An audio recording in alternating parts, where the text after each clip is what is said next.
Good morning and welcome to CCK Live on New Year's Eve, and I want to wish everyone a Happy New Year's. My name is Robert Chisholm from the law firm of Chisholm, and Kilpatrick, and with me today is Brad Hennings and Courtney Ross, and we're going to talk about the top three things affecting compensation benefits for the VA going into 2019.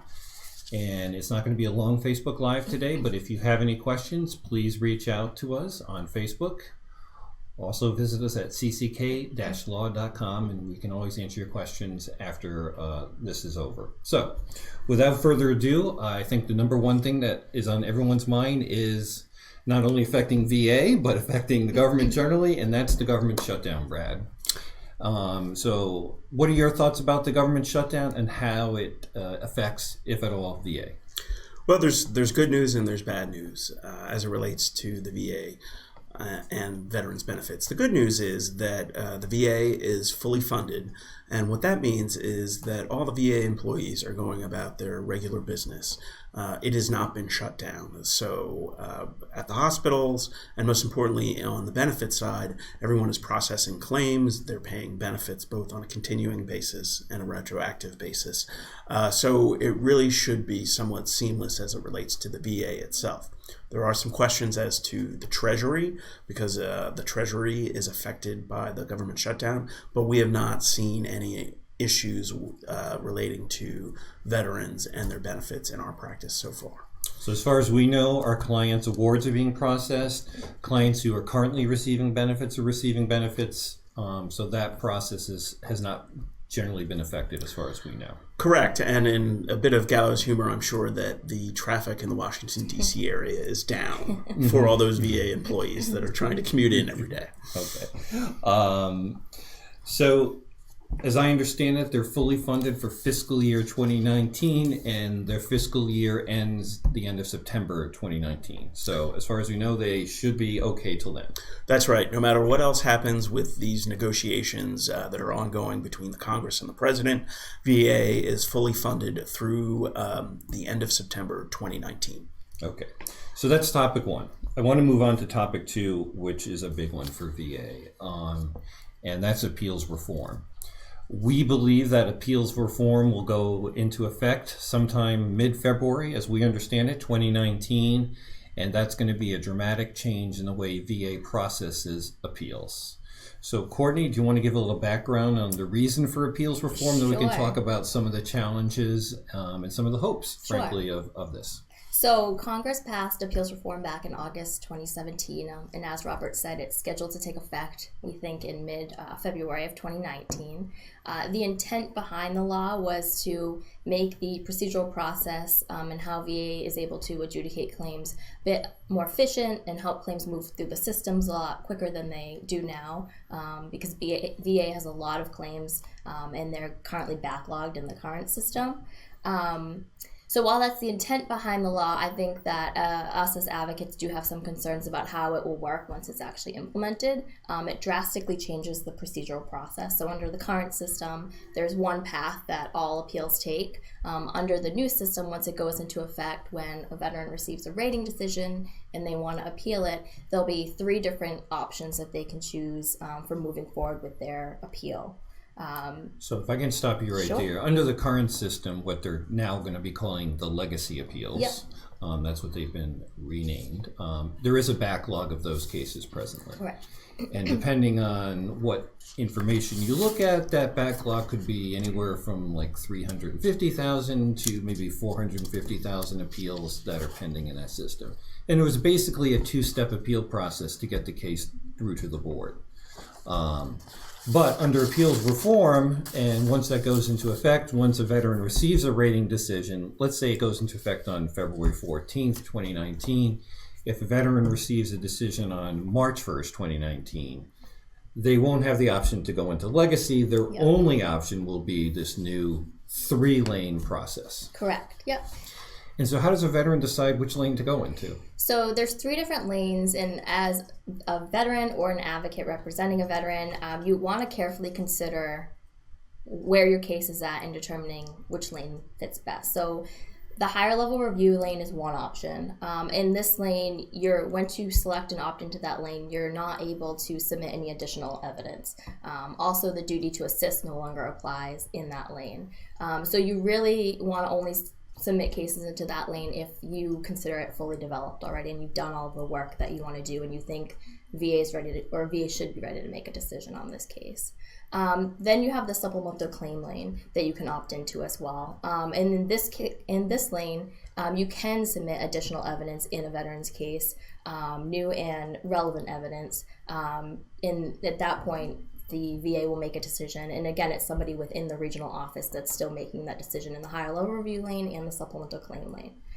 The third lane option is what we call the board lane. In this lane, the case will go from the time that you submit into that lane, it goes directly to the Board of Veterans Appeals. So no one at the regional office will be responsible for making a decision in that lane.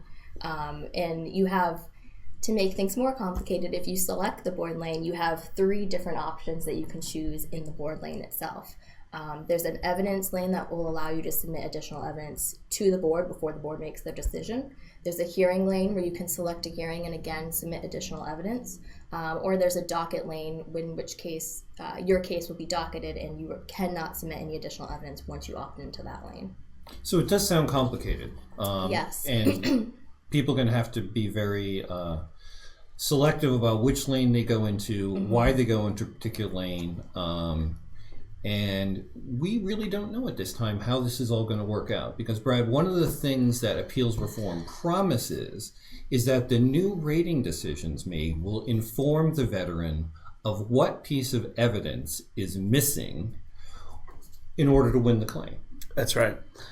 And if they say, for example, you're missing a medical opinion that says you're service-connected, that your asthma is related to your service, for example, you'd want to go in the supplemental claim lane, for example. And what we've seen so far, they've begun some pilot programs the VA has to implement appeals reform prior to the full implementation. It's what's called the Rapid Appeals Management Program project. And we've seen some rating decisions that have come out of that are designed to apply the new statute and the new regulations that have yet to be approved. And the rating decisions we're seeing, some of them are less than consistent with the statute, we believe. So we have some concerns about the format of those decisions. And whether that notification, if you will fully inform a veteran of the reason their case was denied. Exactly. From our perspective, the appeals reform was sold as a way to simplify everything, make things faster, and to not hide the ball from the veteran, meaning that if the duty to assist will no longer apply after an initial rating decision, the VA will then tell the veteran, here's what you're missing, here's where you can go get this kind of evidence, here's what we have already found that's favorable to your claim, to make it really easy. It's designed to be easier for the veteran to win their claims. One of the things I do like about appeals reform is that it's no longer a 2-step process to get to the board. You would file it directly into the board lane without having to file the second level of appeal. So that, in that sense, I think the cases will move faster.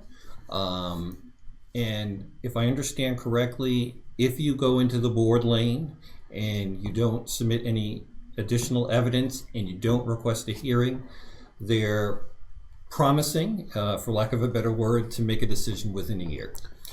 And that's a lot faster than legacy appeals, where it can generally take 2-3 years to get a decision from the board.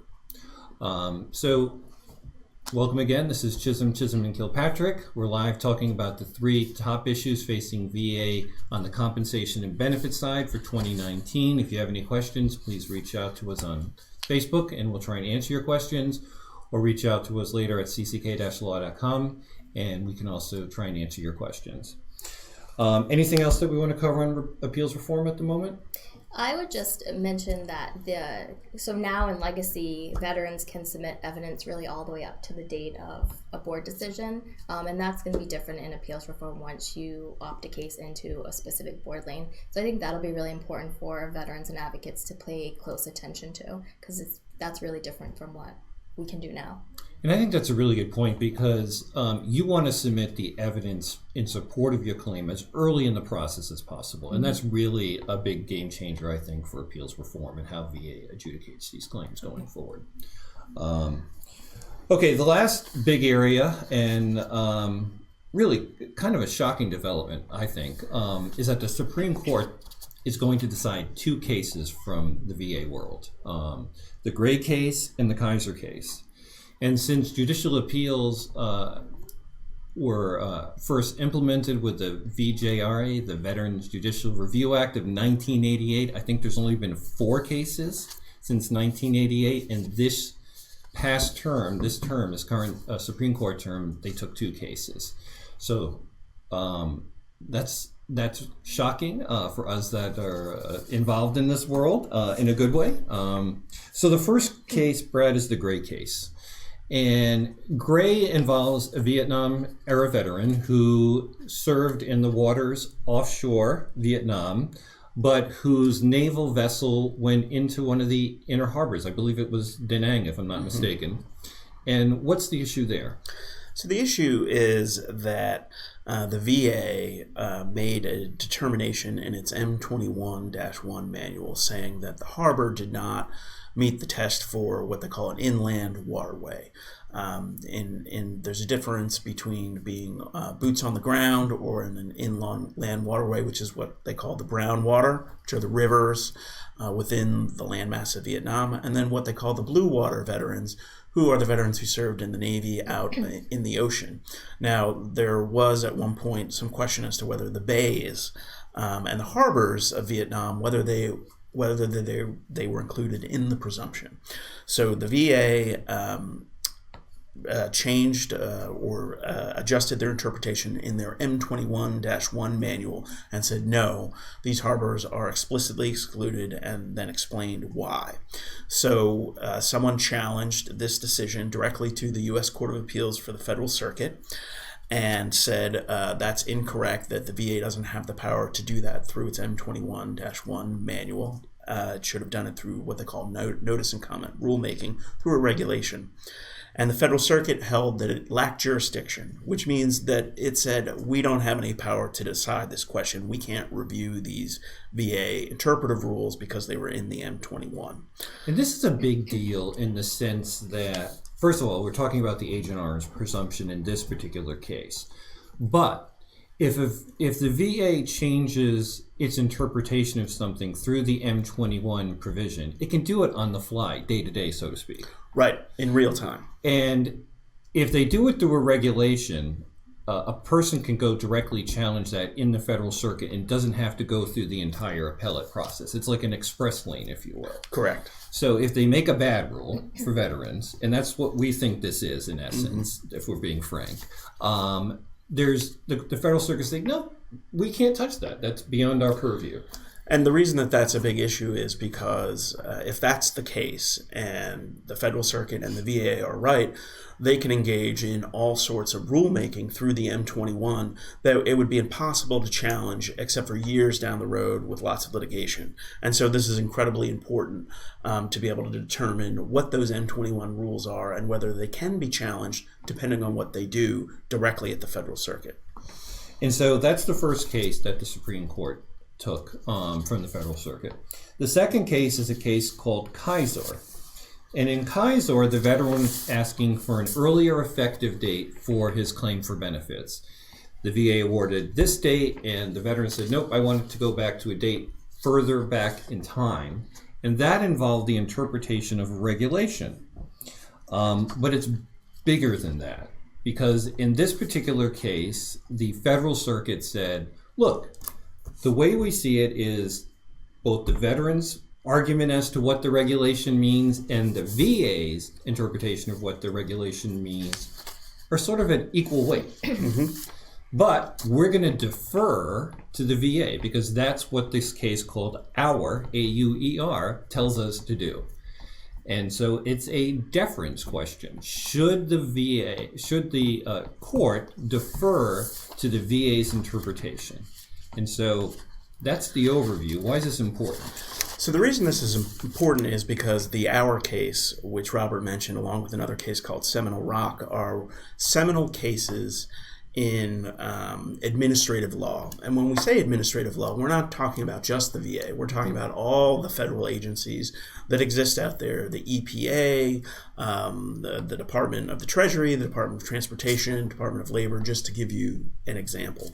And so this Auer Seminole Rock deference applies to all the agencies. So if they write something that's ambiguous, the courts will defer to the agency's interpretation.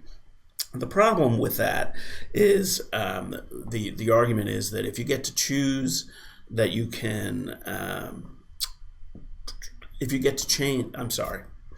if the courts always defer to the agency's interpretation, the agency could just change its interpretation to suit its needs whenever the regulation is challenged. In fact, it could incentivize the agencies to write ambiguous regulations so that they can decide as on a case-by-case basis what they mean. This is a big deal because it would affect potentially the entire federal government. It's also a big deal because the U.S. Supreme Court does not have to take cases. It gets to choose what cases it takes from year to year, and it typically takes very few cases. It decided to take this case on this explicit question of whether this Auer Seminole Rock deference should be overturned. And we think, given the current makeup of the Supreme Court and the fact they took this case in the veterans context, that it's very possible they will overturn this, which would affect not just VA, but the entire federal government. I guess there is a way for the Supreme Court in Kisor just to limit, if it wants to get rid of Auer deference, to the VA world, and that deals with a specific canon of construction that basically says if the two interpretations are equal, the benefit of the doubt, if you will, should go to the VA. I don't know how this thing's going to turn out, but as you say, it seems likely that they're going to hit this issue head on and potentially overturn what has been sort of the last 30 years, this Auer deference in the VA world. And that would be a big game changer for how VA's regulations are interpreted. And it's also gotten a lot of attention. The Kisor case has gotten a lot of attention from many other folks who have submitted briefs on behalf of Mr. Kisor, including people like the Chamber of Commerce and all sorts of other interested parties who are interested in getting rid of this Auer Seminole Rock deference. So it's it's a veterans case, but with a much wider applicability than usual. Do we have any questions, Ren? Okay, no questions. So any final comments before we finish up? Okay, so thank you all for joining us here at cck-law.com, and we wish you all a happy 2019, and we'll be having our regular 2019 Facebook Live going forward starting next week.